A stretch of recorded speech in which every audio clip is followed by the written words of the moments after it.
Trace un triangle UVI tel que VI égale 6 cm, VIU égale 43 degrés, IU égale 5 cm. Puis, place le point S tel que UIS égale 136 degrés, S étant situé de l'autre côté du point V par rapport à la droite IU.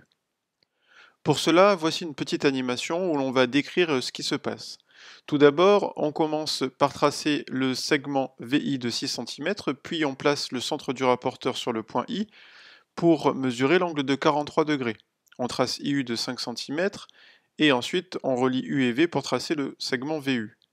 On place ensuite le centre du rapporteur sur le point I pour mesurer l'angle de 136 degrés et ensuite on trace IS, la demi-droite, en positionnant le point S sur la demi-droite que l'on a tracée n'importe où.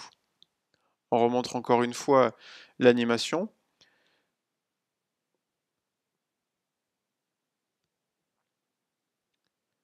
Voilà la construction de la figure. Revoyons la construction de la figure ici point par point.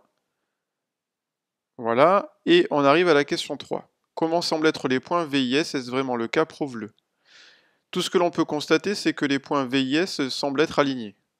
Pour prouver que les points V et IS sont alignés ou non, il faut démontrer que l'angle VIS est plat, ou non. C'est-à-dire qu'il mesure 180 degrés ou qu'il ne mesure pas 180 degrés. Tout ce que l'on sait, c'est que l'angle VIS se décompose ainsi. L'angle VIS, c'est égal à l'angle VIU en bleu plus l'angle UIS en orange.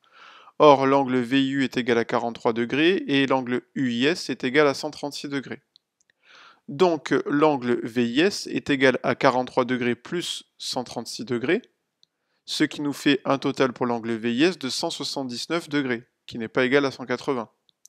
L'angle VIS n'est donc pas plat, puisqu'il n'est pas égal à 180 degrés, donc les points V, I et S ne sont pas vraiment alignés.